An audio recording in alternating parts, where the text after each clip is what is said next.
Di bagian selatan Florida, seekor ular piton Burma raksasa, panjang 4 meter dan berat 23 kilogram, tiba-tiba menghilang setelah berminggu-minggu dilacak. Dilengkapi dengan alat pelacak GPS, ular itu sebelumnya bergerak bebas di sekitar Everglades tanpa masalah, hingga sinyalnya mendadak hilang di dekat area pinggiran kota yang tenang. Tak jauh dari tempat sinyal itu terputus, seorang ibu mulai merasa cemas. Anaknya yang masih balita sering bermain terlalu dekat dengan batas hutan, sebuah tempat yang kini menyimpan misteri yang mengganggu. Suatu sore, ketakutannya hampir menjadi kenyataan. Ia berlari ke halaman, jantung berdebar kencang, membayangkan kemungkinan terburuk. Tapi yang ia temui bukanlah bencana, melainkan sesuatu yang tak pernah ia bayangkan, dan itu bukanlah tragedi, itu sungguh tak bisa dipercaya. Sebelum kita masuk ke apa yang dia lihat, jangan lupa tekan tombol suka, berlangganan jika belum, dan aktifkan lonceng notifikasi agar kamu tidak ketinggalan cerita-cerita selanjutnya. Udara bulan Mei di barat daya Florida terasa berat dan lembab, penuh uap air. Kelembapan itu membungkus segalanya, membawa aroma tanah basah dan bunga magnolia yang sedang mekar menutupi dunia dalam selimut kelembapan. Bagi Dr. Alberto Herrera, seorang ahli biologi di Conservancy of Southwest Florida, aroma itu adalah tanda medan pertempuran. Ia berdiri di tepi rawa berair hitam di luar kota Naples, di mana pohon-pohon cemara besar menjulang dan bayangannya memantul di permukaan air yang tenang. Tapi Alberto tidak sedang menikmati pemandangan. Matanya tertuju pada seekor ular besar yang melingkar rapat di dalam peti transportasi berat. Itu adalah piton Burma, 4 meter panjangnya, penuh otot, gesit, dan naluri liar. Dan ular ini punya nama, Luke. "Semua siap?" tanya Alberto dengan suara tenang, penuh wibawa. Di sekelilingnya, tim kecil yang terdiri dari teknisi dan relawan mengangguk memberi sinyal. Luke bukan ular biasa. Dia adalah pengintai. Strateginya sederhana, meskipun agak menyeramkan. Untuk menghentikan penyebaran piton invasif yang menghancurkan satwa liar Everglades, tim harus mengikuti perilaku alami ular tersebut. Saat musim kawin, piton jantan akan mencari betina. Dengan menangkap jantan besar, menanamkan alat pelacak radio, lalu melepaskannya kembali, tim Alberto bisa membiarkan ular itu membawa mereka langsung ke lokasi perkembangbiakan. Lokasi itu sering dipenuhi banyak ular, terutama betina yang membawa telur. Itulah sebabnya Lucky menjadi sekutu tak terduga, semacam agen ganda. Ia akan memandu tim ke pusat penyebaran. Prosedurnya berjalan sempurna. Dengan alat pelacak yang terpasang aman, Lucky siap dilepas. Saat mereka perlahan membiarkannya keluar dari peti ke tanah hutan yang lembab, piton itu berhenti sejenak, menjulurkan lidah bercabangnya untuk merasakan sekeliling. Lalu, dengan gerakan halus, nyaris seperti hantu, ia menghilang ke dalam semak menjadi bayangan diam yang menyatu dengan alam liar. Dia bergerak, lapor seorang teknisi sambil menatap layar. Titik kecil berkedip stabil. "Bagus," jawab Alberto pelan sambil menyeka keringat dari dahinya. Semoga dia senang ditemani. Dan untuk beberapa waktu, sepertinya Lucky melakukan tepat seperti yang mereka harapkan. Selama berminggu-minggu, sinyalnya tetap stabil, seperti detak jantung yang lembut di peta hutan. Ia mengikuti jalur yang bisa diprediksi, menyusuri medan lebat di sebelah barat Everglades.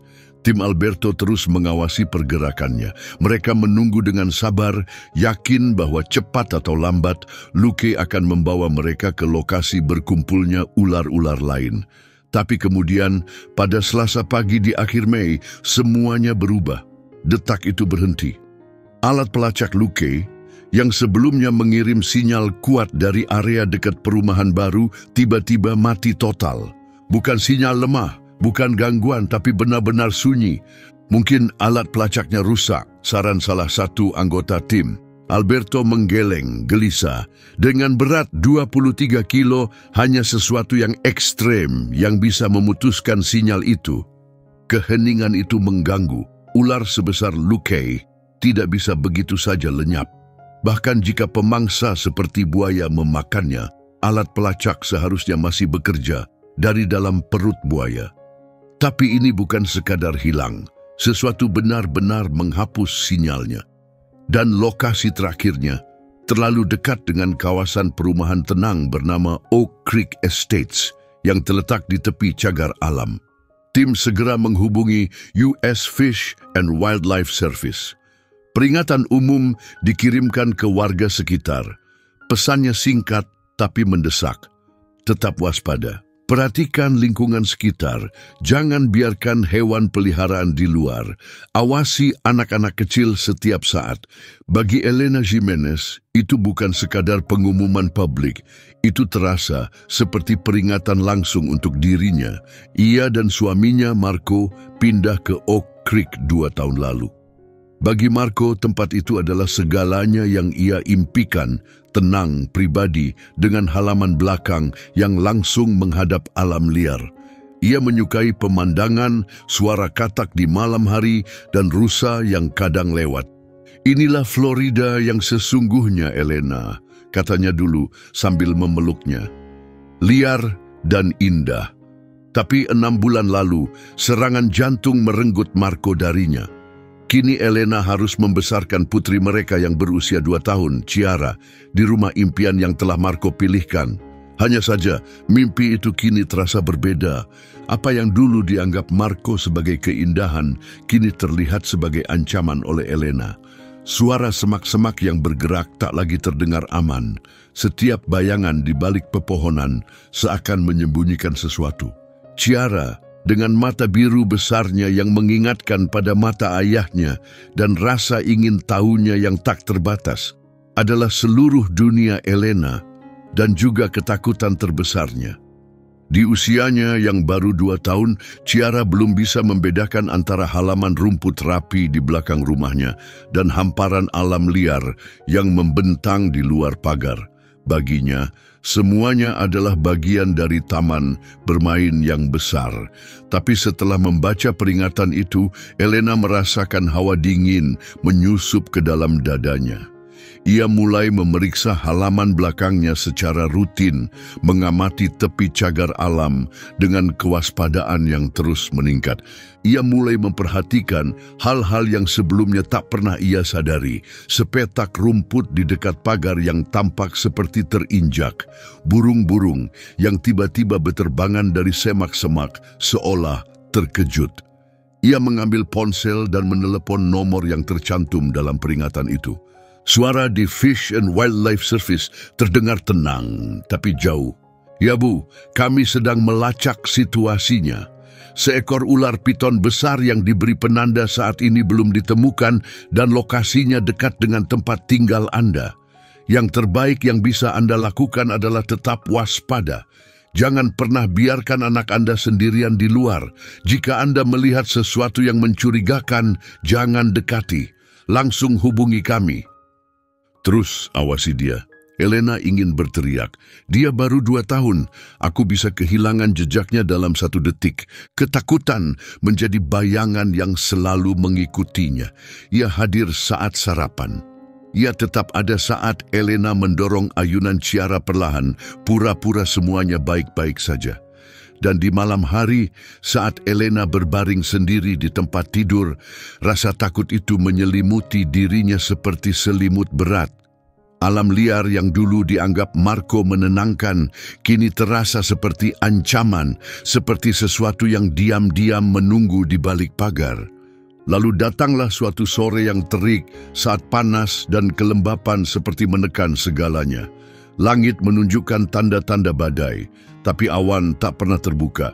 Ciara sedang tidur siang dan Elena ingin merasa normal sejenak, memutuskan mencuci pakaian yang telah menumpuk. Di garasi, ia memasukkan cucian ke dalam mesin, menemukan sedikit kenyamanan dalam suara ritmis alat itu. Saat ia melipat celana kodok kecil milik Ciara, ia menyadari ada yang tidak beres.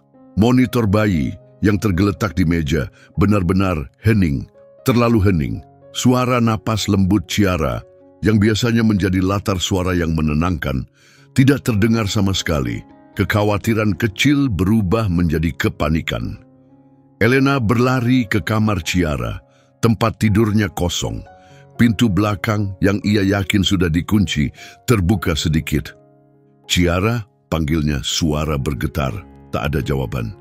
Ciara, teriaknya, ketakutan memuncak, jantungnya berdetak kencang. Ia berlari keluar ke lanai, menatap halaman dengan mata lebar dan panik. Set ayunan masih diam, Ciara tidak terlihat dimanapun. Kotak pasir tidak tersentuh. Mata Elena tertuju ke arah pagar dan bayangan gelap yang menyelimuti tepi cagar alam. Perutnya terasa kosong. Tolong, jangan. Lalu ia melihatnya. Ciara berdiri diam sekitar 6 meter dari pagar. Baju terusan merah mudanya tampak bersinar lembut di bawah sinar matahari. Ia tidak menangis. Ia tidak bergerak. Ia hanya berdiri membelakangi Elena dengan tangan terangkat.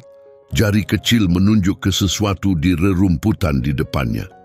Rasa lega menyapu tubuh Elena begitu kuat hingga hampir membuat lututnya lemas.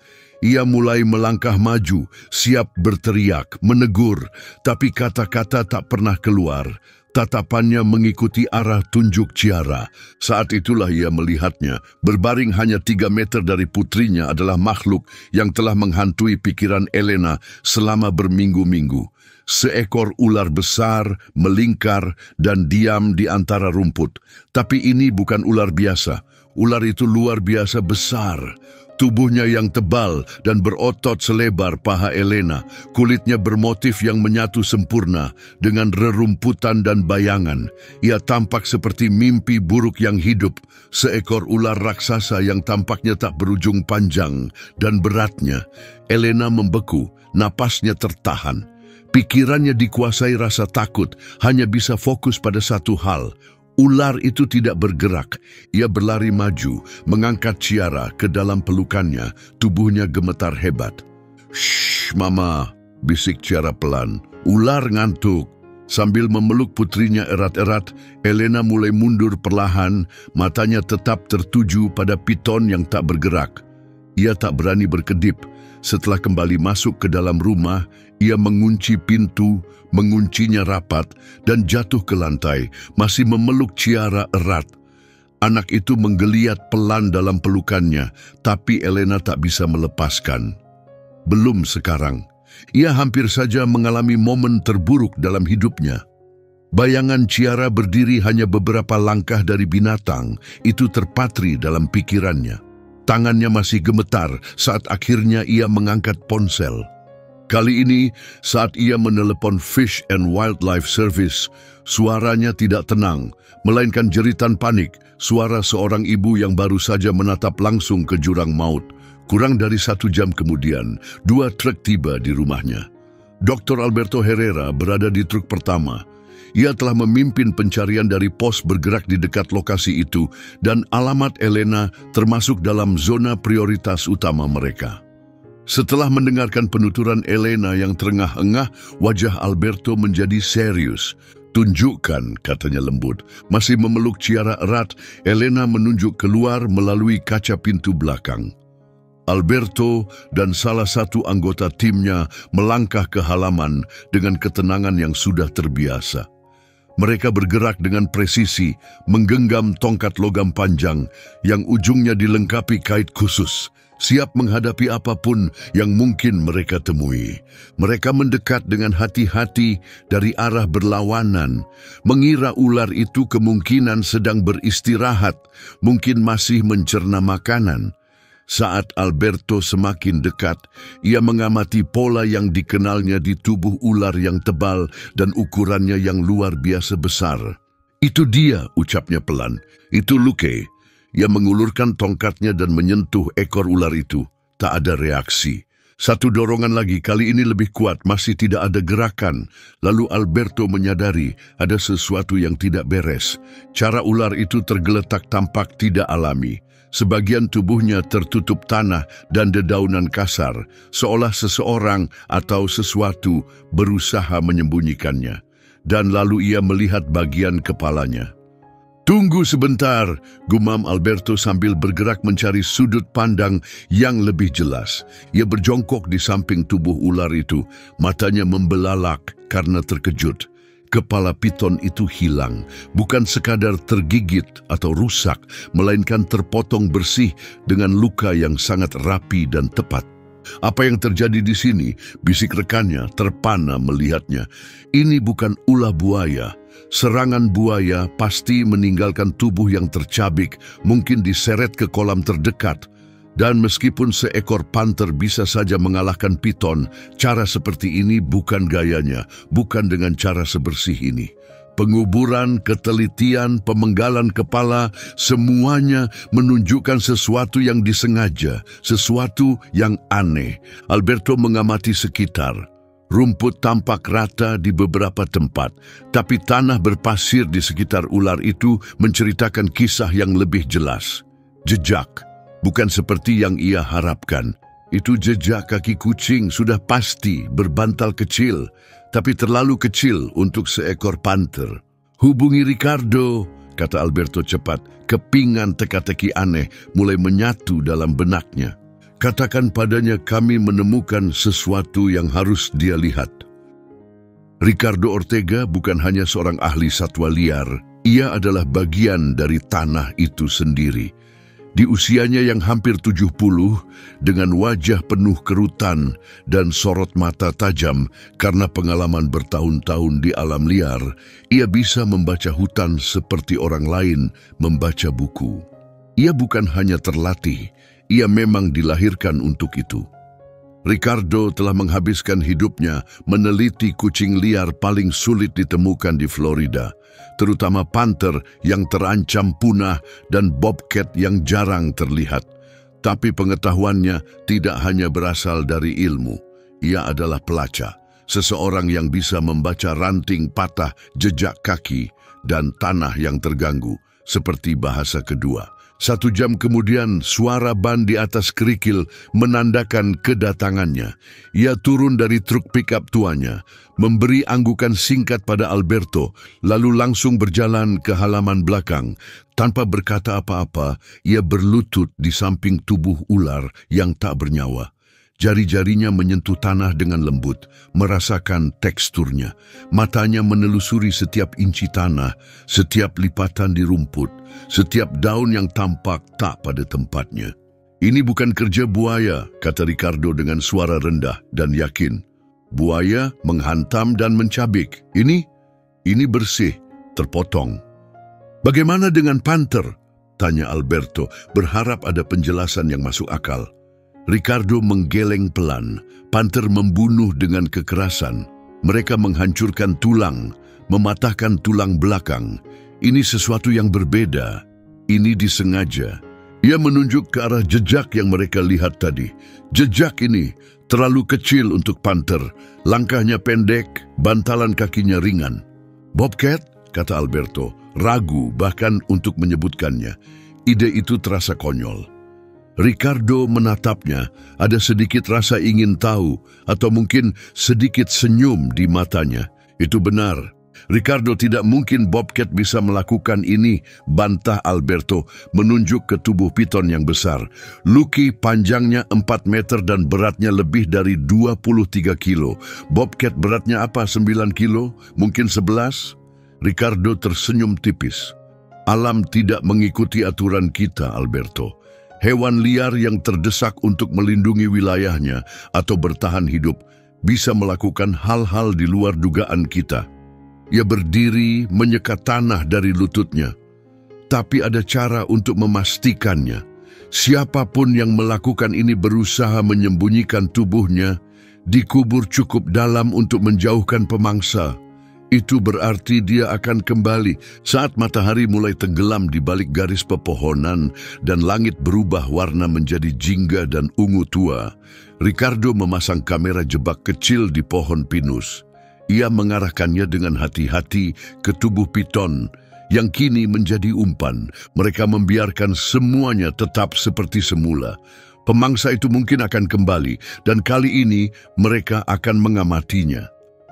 Dari balik jendela, Elena menyaksikan kedua pria itu bekerja dalam diam.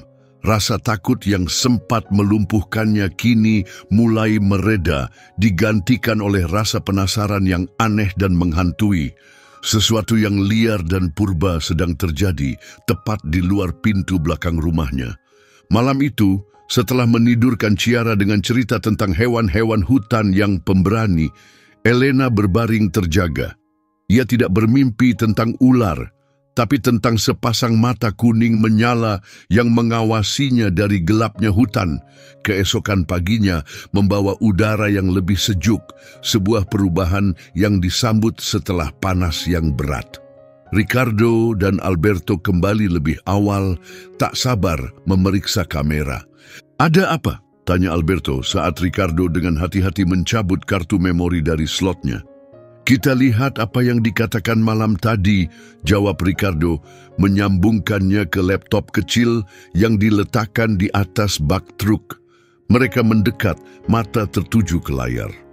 Rekaman awal hanya menunjukkan ular yang tak bergerak di bawah sorotan inframerah. Berjam-jam berlalu dalam keheningan.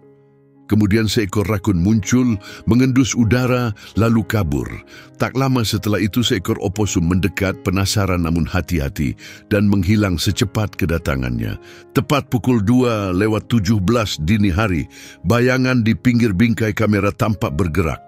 Sebuah sosok muncul dari kegelapan, bergerak dengan lincah dan percaya diri. Ia merendah ke tanah. Gerakannya halus dan terkontrol, setiap ototnya menggeliat penuh kekuatan. Seekor bobcat, bukan yang terbesar yang pernah dilihat Ricardo, tapi jelas seekor dewasa yang sehat, kuat dan waspada. Telinganya yang runcing tegak berdiri, dan ekornya yang pendek bergerak cepat saat ia merayap menuju tubuh ular. Kucing itu melangkah perlahan, hati-hati, matanya terkunci pada sasarannya. "Itu pelakunya," bisik Alberto, masih berusaha mencerna apa yang dilihatnya. Bobcat itu mendekati bangkai piton dan mengendus-endus sekitarnya. Lalu, dengan keyakinan mengejutkan, ia menggigit lipatan kulit tebal ular itu dan menarik. Tidak terjadi apa-apa, tubuh besar itu tidak bergerak. Tanpa menyerah, si kucing menanamkan cakarnya, mencengkeram tanah, dan menarik lagi. Kali ini, seluruh tubuhnya terlihat tegang menahan beban. Meski kalah berat, bobcat itu tidak menyerah. Ia terus menarik, menyesuaikan posisi, berusaha keras merebut hasil buruannya. Selama hampir 1 jam, kamera merekam adegan luar biasa itu. Seekor kucing liar, beratnya tak lebih dari 11 kilo, berpesta di atas ular yang beratnya lebih dari 2 kali lipat. Aksinya benar-benar menakjubkan. "Aku hampir tak percaya dengan apa yang kulihat," ujar Alberto, menggelengkan kepala. Seekor bobcat 11 kilo mengalahkan piton 23 kilo? Ini tidak masuk akal. "Ular itu tidak sempat melawan," jawab Ricardo. Matanya tetap tertuju ke layar. Terdengar nada kagum dalam suaranya. "Lihat di situ." Ia menunjuk ke area dekat leher ular. "Lihat luka tusukan dalam itu. Si kucing pasti mendekat diam-diam, menunggu sudut yang sempurna, lalu menyerang dari belakang. Kemungkinan ia mencengkeram dengan cakarnya dan langsung menggigit bagian kepala." "Penyergapan yang presisi," gumam Alberto, dan tanpa rasa takut. Rekaman terus berjalan. Setelah makan, bobcat itu menghabiskan hampir 10 menit menutupi bangkai lagi, mengais tanah dan daun-daun, berusaha menyembunyikannya dengan teliti. Lalu, sehening saat ia datang, ia menghilang ke dalam cagar alam. Alberto tercengang. Ini bukan sekadar kejadian menarik, ini adalah sesuatu yang belum pernah terdokumentasi sebelumnya. Seekor bobcat membunuh dan menyembunyikan seekor piton Burma dewasa. Ini mengubah pemahaman tentang dinamika predator di Everglades. Ini adalah momen luar biasa dalam ilmu satwa liar. Ia menoleh ke Ricardo, siap membahas implikasi ekologis dan ilmiahnya, tapi Ricardo mengangkat tangan. "Tunggu dulu," katanya, "masih ada lagi." Menjelang matahari terbit, kamera kembali merekam. Bobcat itu kembali. Tapi kali ini ia tidak sendirian. Ia berhenti di tepi lapangan terbuka, lalu menoleh dan mengeluarkan suara pelan seperti kicauan. Dari balik semak, dua anak kucing mungil muncul, berbintik, masih goyah saat berjalan, dan matanya mengedip di bawah cahaya redup. Kedua anak itu tetap dekat dengan induknya. Mata biru mereka memantulkan cahaya lembut dari kamera inframerah. Induk bobcat itu mendorong mereka perlahan, menjauh dari sisa bangkai ular, membimbing mereka dengan hati-hati melewati jalur lain, menuju bayangan hutan dan tempat aman di dalam cagar.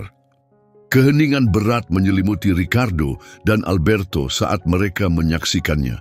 Apa yang mereka lihat barusan bukan sekadar akhir dari kekuasaan seekor pemangsa. Ini jauh lebih dalam maknanya. Ini bukan sekadar tindakan bertahan hidup yang acak. Ini adalah keberanian seorang ibu. Ia telah menghadapi makhluk 2 kali lebih besar dari dirinya, bukan sekadar untuk makan, tetapi untuk mempertahankan wilayahnya, untuk melindungi kehidupan rapuh yang tersembunyi di sekitarnya. Elena yang masih mengamati dari balik pintu kaca melihat perubahan di wajah mereka. Alberto mendekat, tampak terharu. Ia menceritakan semuanya, apa yang ditangkap kamera, pertarungan yang nyaris Elena ganggu, kisah nyata namun luar biasa tentang induk liar yang mempertahankan sarangnya. Saat Elena mendengarkan, sesuatu di dalam dirinya mulai berubah. Rasa takut yang selama berminggu-minggu mencengkeramnya, yang membuat setiap momen di luar dipenuhi kecemasan, mulai menghilang. Gambaran menakutkan tentang piton raksasa tergantikan oleh sesuatu yang jauh lebih kuat. Bayangan ibu pemberani itu berdiri tegak dalam gelap, menjaga anak-anaknya. Alam liar di belakang rumahnya tak lagi terasa seperti ancaman yang mengintai. Kini, tempat itu membawa makna baru, keberanian, ketahanan, dan naluri keibuan. Ia telah menghabiskan begitu lama melindungi putrinya dari apapun yang ada di balik pagar, tanpa menyadari bahwa ada ibu lain yang melakukan hal yang sama, hanya beberapa langkah jauhnya. Seekor bobcat 11 kilo mengalahkan piton 23 kilo, kata Alberto lagi. Kali ini bukan dengan rasa tak percaya, melainkan dengan hormat yang tenang. Itu kemenangan sejati untuk pihak kita. Ia menjelaskan maknanya. Ini bukan hanya kisah yang luar biasa, ini adalah kisah yang penuh harapan. Selama bertahun-tahun, spesies invasif seperti piton Burma telah menghancurkan Everglades. Tapi kini, akhirnya, alam mulai menunjukkan tanda-tanda perlawanan. Satwa liar asli mulai beradaptasi. Sore itu, saat matahari mulai tenggelam dan cahaya lembut menyinari halaman belakang, Elena duduk di lanai bersama Ciara. Gadis kecil itu dengan gembira menyusun batu-batu kecil dalam pola rapi di lantai teras. Udara terasa lebih sejuk, angin berhembus lembut membawa aroma bunga dan pohon pinus. Untuk pertama kalinya sejak kepergian Marco, kedamaian menyelimuti Elena. Ia merasakan kehadirannya dalam cahaya keemasan itu, bukan dalam duka, tapi dalam kekuatan tenang dari tempat yang pernah begitu dicintainya. Cagar alam itu tak lagi terasa asing atau menakutkan, tempat itu terasa hidup, penuh makna. Matanya menatap ke arah pepohonan, ke tempat di mana bobcat itu menghilang bersama anak-anaknya. Elena membayangkan mereka di sana, tersembunyi dan aman. Sang ibu pemberani telah melakukan apa yang akan dilakukan siapapun yang menjadi orang tua. Dan entah bagaimana, tanpa menyadarinya, ia telah memberikan sesuatu yang berharga kepada Elena, pemahaman, sebuah ikatan. 2 ibu, 1 liar dan 1 manusia disatukan oleh naluri dan tekad yang tak tergoyahkan untuk melindungi apa yang paling berarti. Saat senja tiba, Elena melihat kilatan gerakan di antara pepohonan, seberkas cahaya, seolah sepasang mata mengawasi dari balik dedaunan. Tapi kali ini, ia tidak merasa takut. Ia menarik Ciara ke pangkuannya, memeluk putrinya erat-erat, lalu berbisik, Ayah benar, sayang. Tempat ini memang liar dan indah, dan di suatu tempat jauh dalam cagar alam, seekor ibu liar melingkarkan tubuhnya di sekitar anak-anaknya, mewariskan pengetahuan purba tentang bertahan hidup. Tindakannya yang penuh keberanian telah memberi lebih dari sekadar makanan bagi anak-anaknya. Ia telah memberi seorang ibu manusia alasan untuk berharap. Bahkan di tengah bahaya, semangat rumah yang kuat, melindungi dan abadi akan selalu menemukan cara untuk bangkit.